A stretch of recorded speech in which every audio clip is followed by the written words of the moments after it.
ǹjẹ́ lẹ rántí ohun tó ṣẹlẹ̀ sí àáfàá tí ọ̀rọ̀ ẹgba orí ẹ̀rọ ayélujára kan àti ẹlẹ́yà rẹ̀ tí wọ́n ní pásítọ̀ kan àti àwọn sójà kan àwọn ọmọ ológun kan náà? Ọ̀rọ̀ náà bó ṣe ṣẹlẹ̀ kò yí ọ̀pọ̀lọpọ̀ kan dá sí bó ṣe wù wọ́n ni. Ohun tó ṣẹlẹ̀ láàrin àáfàá àti pásítọ̀ yìí kò ń sí ọ̀rọ̀ òòjọ́, kò ń sí ọ̀rọ̀ ọjọ́ kan, kò ń sọjọ́ bí, kò ń sọ̀sẹ̀ kan, kò ń sọṣù kan. Ìrìn àjò ti jágùn díẹ̀, wọ́n ti jọ ń fà á bọ̀ tipẹ́. Ohun tó ṣẹlẹ̀ leléyìí, bí wọ́n tó fà á tí wọ́n fi na àáfàá tó dìjà tó di ṣu atayanyan, ohun tó ṣẹlẹ̀ lé ẹ má bá wa ká lọ. Ẹ gbọ́ ohun tí àáfàá yìí sọ pé ó ṣẹlẹ̀ láàrin àwọn méjì tó dìjà. Ẹ jọ̀ọ́ ṣé Madam Sulaiman mo bá sọ̀rọ̀? Bẹ́ẹ̀ni. Mò ń pè láti ìlú Ìbàdàn. So wọ́n gbé iṣẹ́ rán mi ni láti ìlú Èkó àti Lálùpọ̀n. So àwọn brothers àtàwọn tán jẹ́ journalist. So a ti wo àwa la post kínní fídíò ṣẹ̀ tó ṣẹ̀ sí Umu Abdulkoyum àbí. Bẹ́ẹ̀ni. So but nǹkan kan ni ò tí ì yé wa torí ìgbésẹ̀ ti ń lọ lọ́dọ̀ wa ń bì. So wọ́n ní kí n béèrè pé bó ni incident yẹn gan ti ṣẹlẹ̀ kó tó di pé pásítọ̀ yẹn fọ́ igi mọ́ everybody lórí. Nǹkan ìṣẹ̀lẹ̀ ni pé ọ̀rọ̀ yẹn ti lé ní 1 year káà ti ń fà tó ti ń disturb wa, church yẹn wà lẹ́gbẹ̀ẹ́ lé mi ni ó ti ń disturb wa bẹ́ẹ̀ tipẹ́tipẹ́ káà dẹ̀ ń bá a sọ tí ó dẹ̀ gbọ́ fúngbà tó stage ká mo láti ní kí n ṣe sacrifice because practice muslim mo ní pé mi ì fẹ́ ohun tó bá yẹ pé ohun tí ó bà àkídà mi jẹ́ tó bà àkídà àwọn ọmọ mi jẹ́ tèmi bá tẹ̀ ní ohun tí mo lè fi jọ́ wọ́tọ̀ fún àwọn ọmọ tí mo bí fẹ́ pé ẹ máa kó kókó sí wọn lórí pé mi lè withstand kí kájọ máa wà lẹ́gbẹ̀ẹ́ ara wa báyìí níwà mo dẹ̀ ṣáájú wọn débẹ̀ yẹn ṣùgbọ́n láti avoid wàhálà mo wá ní kí n sacrifice kí bóyá kí mi ta lé mi tó bá rà ọ̀tẹ́lẹ̀ bá máa rà kí mi náà kọ́lé síbòmí. So ìyẹn nígbà tí mo mú ẹjọ́ lọ sí community wa bí pé kí lórí sínú tá a fà sọ ó ní pé òun máa rà so wọ́n wá ní òkè kí mi kó báyìí pé kí n má mú price wá láti ọwọ́ ara mi kí n lọ gbé àwọn follower kan follow ẹ̀ so mo dẹ̀ lọ gbé àwọn follower lé yẹn wọ́n fún mi ní ìwé so mo mú yẹn lọ sí community kí n kọ́ tí àwọn follower sọ lélẹ̀ àwọn follower nígbà tí mo dẹ̀ dé community tẹ wọ́n check ìwé yẹn wọ́n dẹ̀ fún pastor yẹn náà níwèé ó dẹ̀ ní pé owó tí mo charge owó yìí ti pọ̀ jù pé n ò lè afford ẹ̀ okay o tó bá lè afford ẹ̀ wàá comply pẹ̀lú nǹkan tí n bá fẹ́ nìyẹn ó wà ní kí ni mo fẹ́ mo ní òru tó máa because 12 ló máa bẹ̀rẹ̀ lóru ó dẹ̀ máa parí ní 3 so nígbà míì wallahi àárí sáàrì jẹ láwọn ọjọ́ bíi mélòó kan ní Ramadan ká lè jẹ sáàrì gẹ́gẹ́ bá ti bẹ̀rẹ̀ ní 12 àní sùn the time tó bá parí báyìí òru gbé wa lọ ilẹ̀ mọ́ bẹ́ẹ̀ ni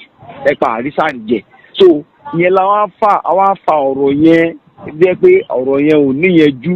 so láti fẹ́ pé kí ni wọ́n lọ gẹ́tì àwọn speaker kí ni náà máa play Rukia so èmi náà bá lọ gẹ́tì speaker mo sáà ń play Rukia ẹ pé kí ni ẹ wá lágbára jẹ́ pé ó wá bo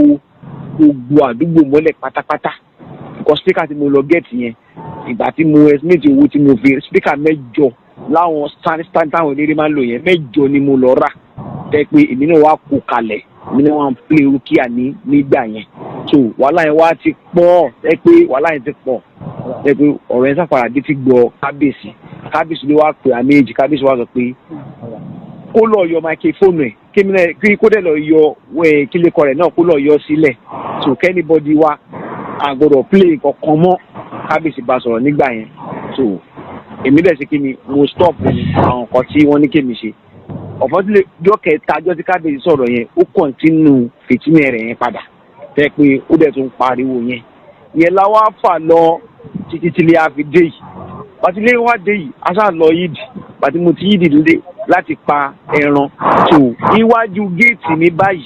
wallahi iwájú géètì báyìí gbogbo evidence gbogbo ẹ̀ ló wà lórí ẹ̀kẹ́ bá wà ní WhatsApp máa send gbogbo àwọn picture bí nǹkan yẹn ṣe ṣẹlẹ̀ gbogbo bí tá a ti ń pẹ̀ràn yẹn máa send ẹ̀ gbogbo báwọn sójà yẹn ṣe wá mo ṣe àwọn ẹlẹ́yà lè ṣe gbogbo ẹ̀ máa post ẹ̀ tẹ́pẹ́ máa rí torí bí ẹ̀ náà la lè post gan post gbogbo ẹ̀ tán torí àwọn evidence kan so aláṣẹ kí ni mo láti du ẹran yẹn bó ṣe jáde wá láti inú church yẹn ni pé kí ni right tí mo ní tí mo ṣe ń du ẹran níwájú church òun tí mo ti wá kọjá ìdáwájú church níbẹ̀ mo ti wá sọ̀rọ̀ tínú bí mi pé kí ló so mọ ohun tó ń sọ sá mo kọjá ẹ̀dá kíbla àbí mo kọjá ẹ̀dá church rẹ and besides ṣé mo wà lórí ilẹ̀ ní àbí lórí ilẹ̀ rẹ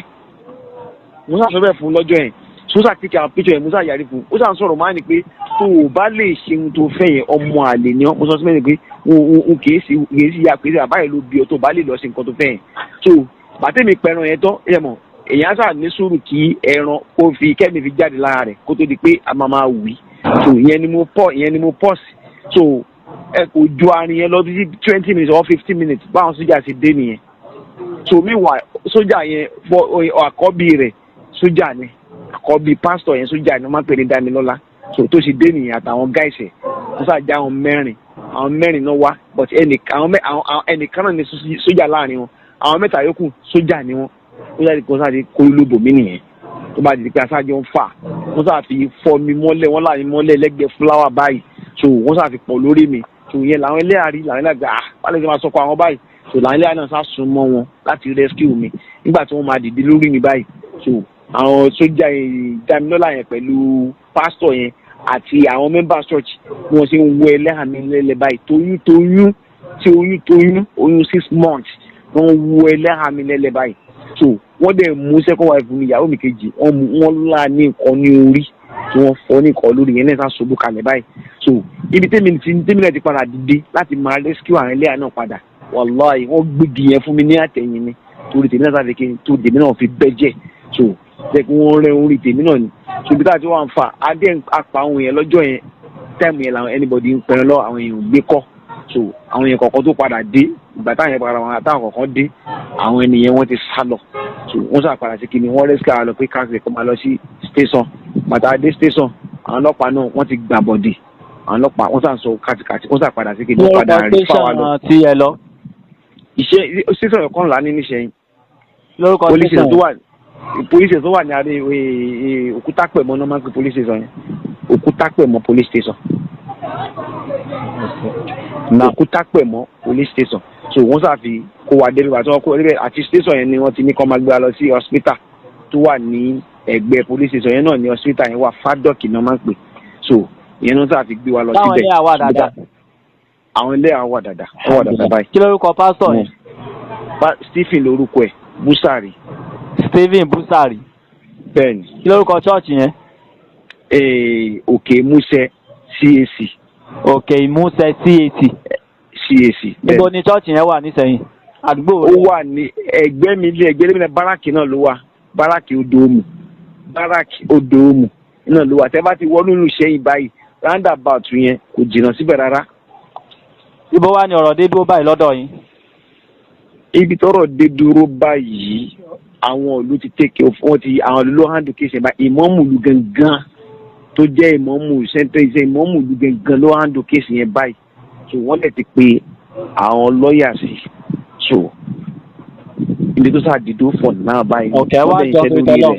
Sheikh Sulaiman. naam. ẹ bá mi send àwọn fídíò tẹ́ sọ yẹn gbogbo ẹ send ẹ WhatsApp number mi náà mo fi pè yín yìí. ok. èmi ni ìmáàmù ìyá àdínní Akínyẹlé nìbàdàn. naam. ẹ bá ń send àwọn gbogbo information yẹn.